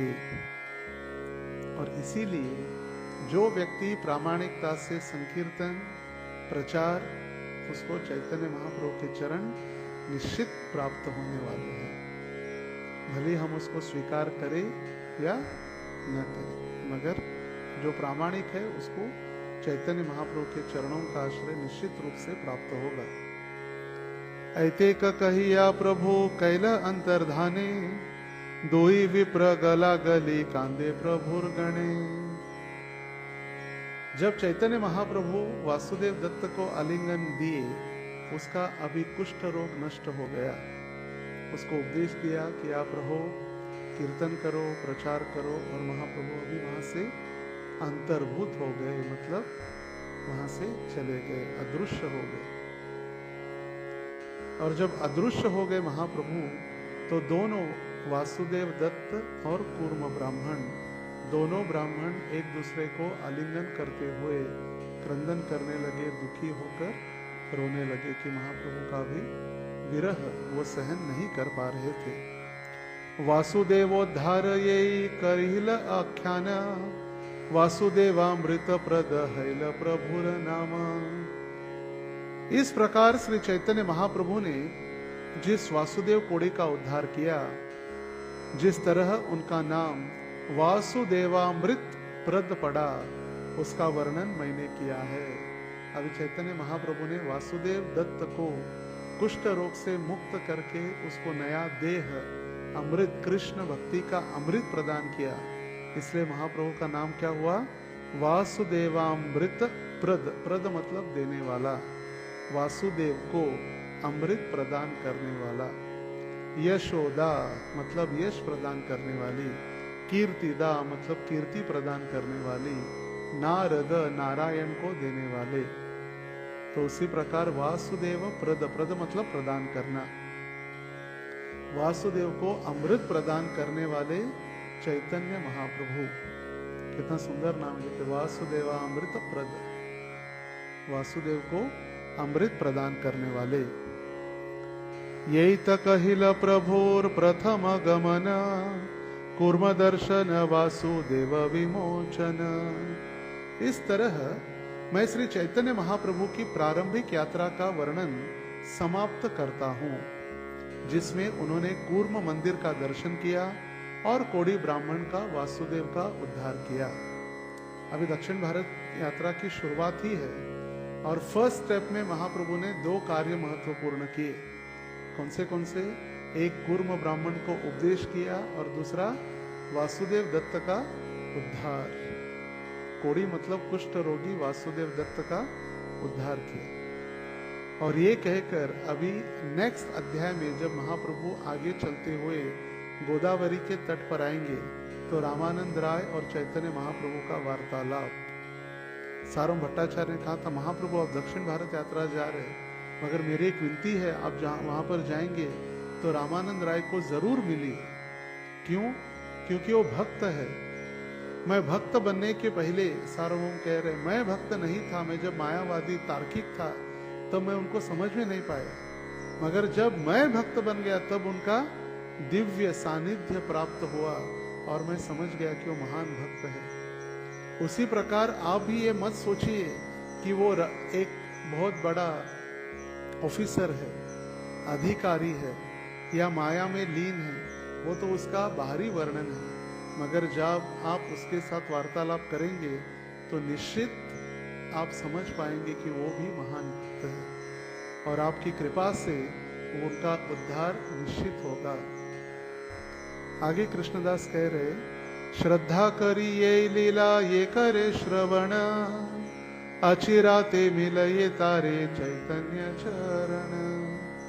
अभी श्रुति फल बता रहे। श्रुति फल, श्रुति मतलब सुनना, फल मतलब इस कथा का फल हमें क्या मिलने वाला है। लोग कहेंगे हमने कथा सुनी, हमें क्या मिलेगा? ऐसा था ना, भागवत कथा हम करेंगे, हमें क्या मिलेगा? हम दान देंगे, हमें क्या मिलेगा? तो लोगों के लिए आजकल फिर नई नई स्कीम्स लानी पड़ती है। आप दान देंगे तो आपको ये पादुका मिलेगी, आप दान देंगे तो आप ये मिलेगा, आप दान देंगे तो फिर भगवान का महाप्रसाद मिलेगा। तो फिर लोगों को लगता है हमें क्या है, मेरा इंटरेस्ट, मुझे क्या मिलने वाला। तो इसीलिए अभी कृष्णदास कविराज गोस्वामी कह रहे कि ये कथा श्रवण करने की फलश्रुति क्या है। जो कोई श्री चैतन्य महाप्रभु की इन लीलाओं को अत्यंत श्रद्धा पूर्वक सुनेगा, सोते हुए नहीं या विचलित मन से नहीं, कब खत्म होगा इधर उधर देखते हुए, कौन क्या कर रहा है, किसके मोबाइल में बज रहा है, श्रद्धा पूर्वक सुनेगा। कंडीशन क्या है? श्रद्धा पूर्वक सुनेगा तो उसे तुरंत ही चैतन्य महाप्रभु के चरण कमल प्राप्त हो जाएंगे। जैसे राधा कुंड के वर्णन किया गया है कि राधा कुंड वैकुंठा जनितो वरा मधुपुरी तत्रापि रासोत्सवात्। वैकुंठ से भी श्रेष्ठ यदि कुछ है तो फिर क्या है? मथुरा, जहां पर भगवान श्री कृष्ण ने जन्म लिया या अवतरित हुए। मथुरा से श्रेष्ठ है वृंदावन के 12 वन, जहां पर भगवान श्री कृष्ण ने लीलाएं की। उससे श्रेष्ठ है गोवर्धन पर्वत, जिसको भगवान ने अपने हाथों पर 7 दिन 7 रात उठाए रखा। और उससे यदि श्रेष्ठ है तो फिर वो है राधा कुंड, क्योंकि प्रेमामृता प्लावनात्, राधा रानी के प्रति जो भगवान का प्रेम है, उस प्रेम से वो आप्लावित हो रहा है राधा कुंड। और कहा जाता है कि एक बार यदि कोई राधा कुंड में स्नान कर ले तो कृष्ण प्रेम उसके प्राप्त होता है। और हमें नहीं हो रहा, हम इतने सालों से कर रहे, हर साल जाते हैं स्नान करने कार्तिक में। क्यों नहीं हो रहा? क्योंकि हम प्रेम से नहीं कर रहे। हम भौतिक वातावरण के द्वारा दूषित होने के कारण, अरे पानी गंदा है, अरे बास आ रहा है पानी, कहीं जाता ना नजदीक पानी एक साथ रहने के कारण थोड़ी दुर्गंध आने लगते, तो हम हमारी भौतिक दृष्टिकोण से देख रहे कि इसमें लाई है, पानी गंदगी है। जैसे अभी कुंभ मेले में भी करोड़ों लोगों ने, 65 करोड़ लोगों ने स्नान किया, और तथाकथित जो नास्तिक थे वो कहने लगे अरे पानी बेकार हो गया, वो अभी नहाने लायक नहीं है, वो अभी शरीर में स्किन डिसीज उत्पन्न करेगा। मूर्खता है। गंगा कभी भी अपवित्र नहीं होती, और भौतिकता वैज्ञानिक दृष्टिकोण से भी देखा जाए तो गंगा में इतना ऑक्सीजन हाई लेवल पर है, कभी भी गंगा का जल दूषित नहीं होता, इतना ऑक्सीजन हाई लेवल पर। इसलिए देखिए, कौन सा भी पानी यदि आप घर में लाकर रखें तो खराब हो जाता है, बास मारने लगता है, उसमें लाई उत्पन्न हो जाती है, मगर गंगा जल कभी भी दुर्गंध नहीं देता। सालों सालों तक गंगा जल रखे ऐसे ही साफ रहता है, क्योंकि ऑक्सीजन की लेवल उसमें अधिक मात्रा में। मगर जो बुद्धिमान, वही रूप गोस्वामी समझाते हैं, जो व्यक्ति बुद्धिमान है, वो बुद्धिमान व्यक्ति जब गंगा के तट पर जाता है स्नान करने के लिए, बुद्ध बुद्ध फेन पंखे, वहां पर जो बुदबुद आ रहे हैं या कुछ गंदगी है, वो सोचेगा अरे मैं कैसे स्नान करूं इसमें, मेरी सुंदर स्किन को क्या हो जाएगा। तो वो मतलब भक्ति में प्रगतिशील नहीं है। रूप गोस्वामी उदाहरण दे रहे, यदि कोई व्यक्ति व्यंग है, कुरूप है, अगर उसकी कुरूपता को देखकर हम समझ रहे कि अरे कैसा भक्त है, वो कुरूपता तो शारीरिक लक्षण है, भक्ति तो उसके हृदय में है। ऊस डोंगा परी रस नोहे डोंगा, काय भूललासी वर लिया रंगा। चोखा डोंगा परी भाव नहे डोंगा, काय भूललासी वर लिया रंगा। चोखा मेड़ा नाम के एक संत हुए महाराष्ट्र में, वो कहते हैं ऊस डोंगा परी, ऊस टेढ़ा है, गन्ना गन्ना टेढ़ा हो सकता है मगर उसका रस कभी टेढ़ा नहीं होता, मीठा ही होगा। उसी प्रकार मैं चोखा मेरा टेढ़ा हो सकता हूं मगर मेरा भाव टेढ़ा नहीं, मेरा भाव विठ्ठल के प्रति शरणागत है। इसलिए भले ही सुंदर है मगर हमारा भाव अच्छा नहीं, तो फिर ऐसी सुंदरता का क्या फायदा। तो चैतन्य महाप्रभु इस लीला के द्वारा दिखा रहे हैं कि भगवान की लीला को हम जब सुनते हैं तो हमें कृष्ण प्रेम, कृष्ण चैतन्य महाप्रभु के चरण कमल प्राप्त हो जाते हैं।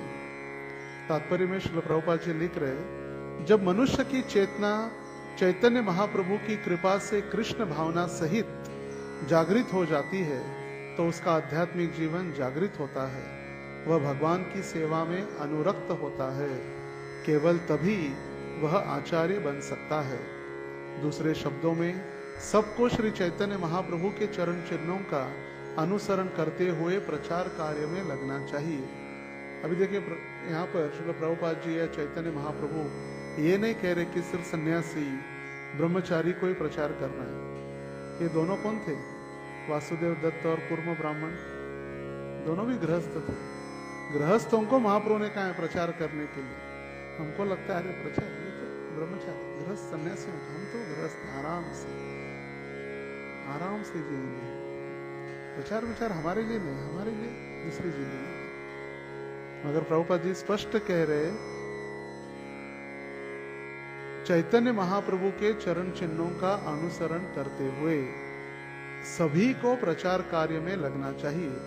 इस तरह भगवान श्री कृष्ण प्रसन्न होंगे और तुरंत हमें मान्यता प्रदान करेंगे। वस्तुतः श्री चैतन्य महाप्रभु के भक्त को प्रचार कार्य में लगना चाहिए, जिससे भगवान की अनुयायियों की संख्या में वृद्धि हो। हमारे अनुयायियों की नहीं, अपने शिष्यों की नहीं, किसकी संख्या में वृद्धि हो? भगवान के भक्तों की संख्या में वृद्धि हो।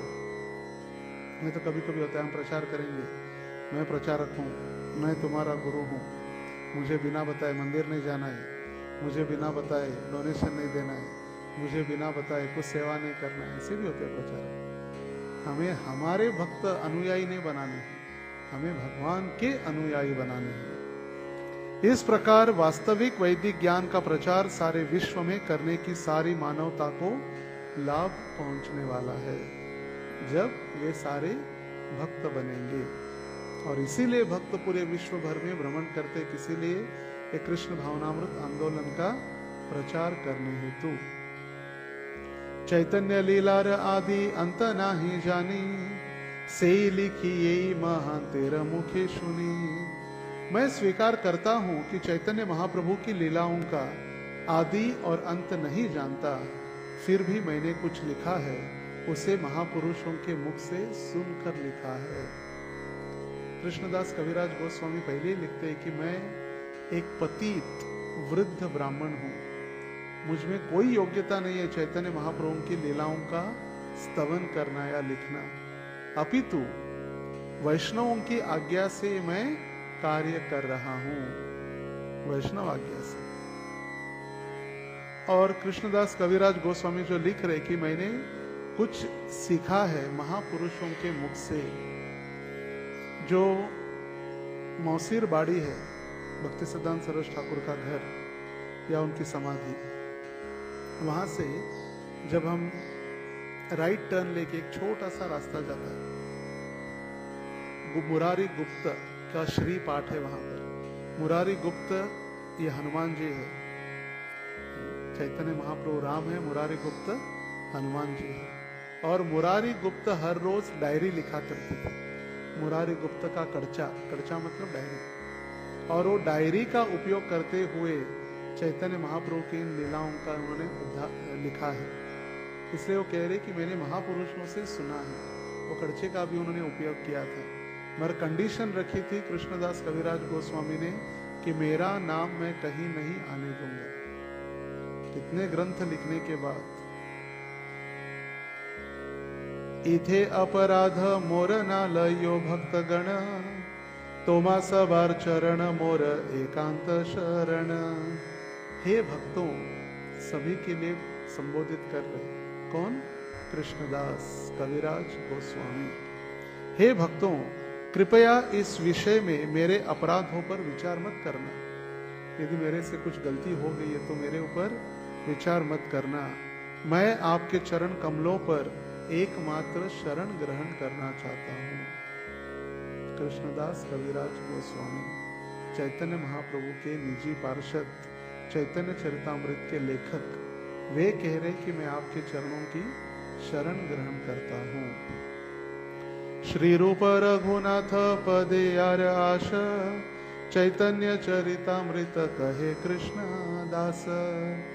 श्री रूप तथा रघुनाथ के चरण कमलों पर प्रार्थना करते हुए और सदैव उनकी कृपा की कामना करते हुए मैं कृष्णदास कविराज उनके चरण चिन्हों पर चलते हुए श्री चैतन्य चरितामृत का वर्णन कर रहा हूं। मेरी कोई योग्यता नहीं, बस हम जो भी है हमारे वैष्णव गुरु और भगवान की कृपा से ही है। हम जो भी कार्य कर रहे हैं, हमारा स्किल हो, हमारी बुद्धि हो, हमारी कार्य करने की प्रणाली हो या बोलने की शक्ति, कुछ भी हम कर रहे हैं, हमारे पास जो भी योग्यताएं हैं वो सारी वैष्णव और गुरु की कृपा से ही है। कभी भी रंच मात्र भी, थोड़ा भी हमें अहंकार नहीं करना चाहिए। मैं बहुत सुंदर बोलता हूँ, मैं सुंदर प्रचारक हूँ, मैंने इतने भक्तों को प्रचार किया, मैंने इतने भक्तों को दीक्षा दिलाई, सब कुछ नाश। मैंने जब किया जैसे हम कहते हैं तो फिर वो सारा किया पानी। जैसे उदाहरण के तौर पर हमने कहा कि एकादशी पर मैंने 64 माला जप किया, समाप्त, उसका फल नष्ट। इसलिए दिखावा नहीं करना है। भक्ति भगवान के साथ हमारा हृदय का संबंध है, शरीर का नहीं है। भगवान को पता है हम क्या कर रहे हैं, क्या नहीं कर रहे, हमारे मन में क्या चल रहा है। हम कुछ बोलने के पहले भी भगवान को पता है। हम जब सोचते तभी भगवान को पता है हम क्या सोच रहे हैं, अभी क्या प्लानिंग कर रहे हैं, क्या कांड करने वाले हैं, सब कुछ भगवान को पता है। तो बताने की आवश्यकता नहीं पड़ती भगवान को। तो इसीलिए कृष्णदास कविराज गोस्वामी कह रहे कि मेरी कोई योग्यता न होते हुए श्री रूप एवं रघुनाथ के चरणों पर मैं आश्रित होकर ये चैतन्य चरितामृत लिखने का प्रयास कर रहा हूँ।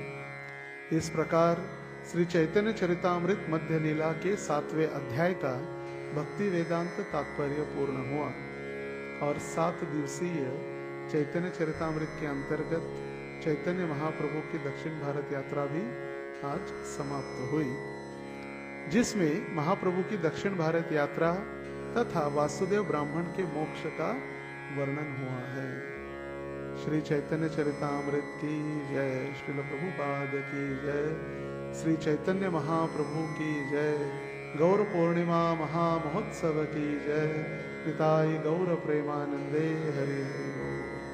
किसी के कोई प्रश्न टीका टिप्पणी 2 मिनट है आपके पास?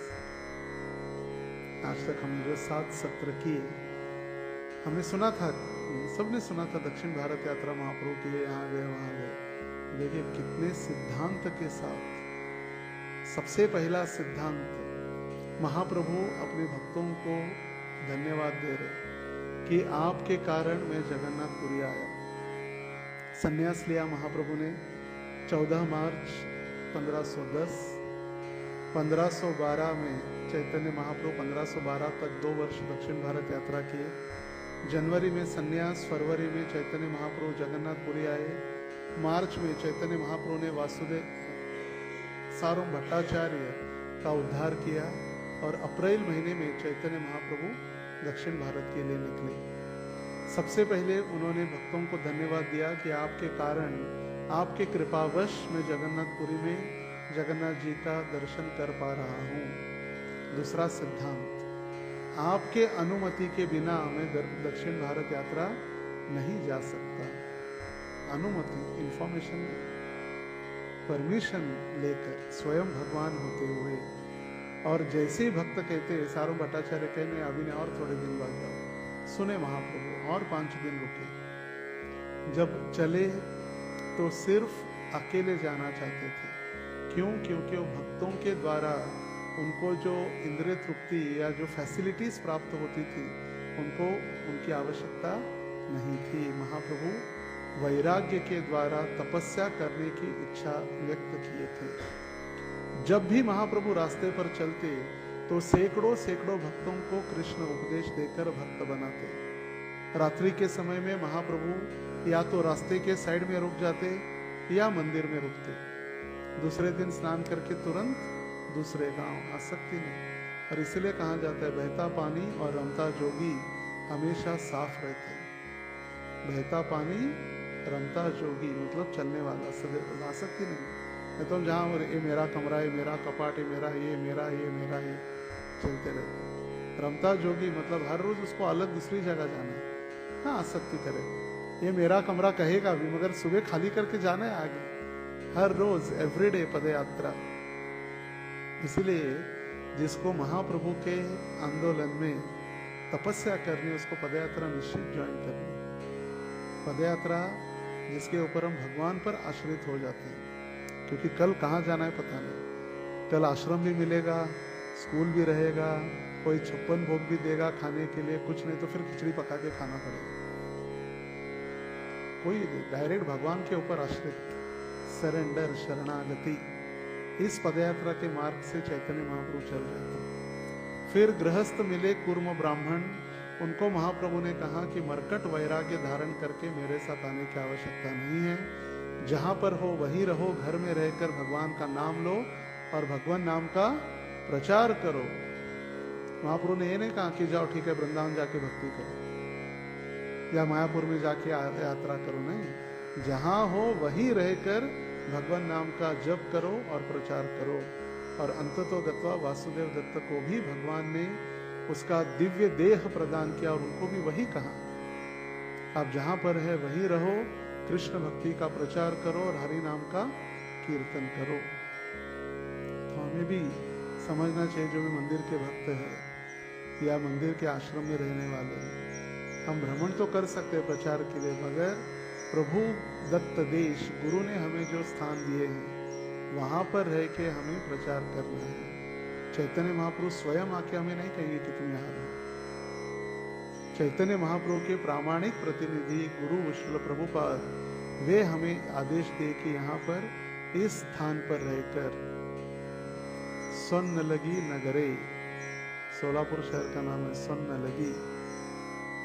शास्त्र में वैदिक पुराण में स्वर्ण नगरे प्रचार, जो महाप्रभु का आदेश ये प्रामाणिक प्रतिनिधियों के द्वारा प्रदत्त है। तो इसीलिए हमें मरकट वैराग्य जाना है, वृंदावन यात्रा जाना है, मायापुर जाना है, मगर कुछ दिन रहकर बैटरी रिचार्ज करके वापस आना। हमें कभी श्रील प्रभुपाद जी या आचार्यों ने आदेश नहीं दिया है कि जाके हम वृंदावन में रहे या ब्रजवासी बन जाए। अगर सभी भक्त वृंदावन में जाके रहेंगे तो फिर प्रचार कौन करेगा? महाप्रभु का आदेश कैसे पूर्ण होगा? पृथ्वी थे यच आदि नगर आदि ग्राम, पृथ्वी के हर शहर, हर नगर, हर ग्राम में फिर कौन प्रचार करेगा? हम सोचेंगे मुझे कष्ट आ रहा है मैं घर जा रहा हूँ, मुझे कष्ट हो रहा है मैं वृंदावन जा रहा हूँ, मुझे कष्ट हो रहा है मैं मायापुर जा रहा हूँ, मुझे कष्ट हो गया मैं दक्षिण भारत जा रहा हूँ। फिर प्रचार कौन करेगा? जो व्यक्ति इन आने वाली कठिनाइयों को सहन करते हुए चैतन्य महाप्रभु के आदेशों का पालन करने का प्रयास करेगा, उसको निश्चित रूप से चैतन्य महाप्रभु के चरण कमल प्राप्त होंगे। और सबसे महत्वपूर्ण श्रील प्रभुपाद जी समझा रहे कि हमारा चेहरा हमेशा प्रसन्न रखे। उस प्रसन्नता से ही पता चलता है हमारी भक्ति क्या है। ऐसे नहीं कि हमारा चेहरा देख के सामने वाला व्यक्ति सोचा अरे यही खुश नहीं तो ये क्या मुझे खुश करने वाला, इसके ही चेहरे के 12 बजे ये क्या मुझे खुश करने वाला है, प्रसन्न करने वाला। एवं प्रसन्न मनसो भगवत भक्ति योगतः। प्रसन्न मन, जो मन प्रसन्न है तो फिर चेहरा भी प्रसन्न होता है। इसीलिए जब हम किसी से बात करते हैं, प्रचार करते हैं, तो प्रसन्न चित्त होकर हमें उनसे उपदेश या प्रचार कार्य करना है। ग्रंथराज श्री चैतन्य चरितामृत की जय, श्रील प्रभुपाद की जय, निताई गौर।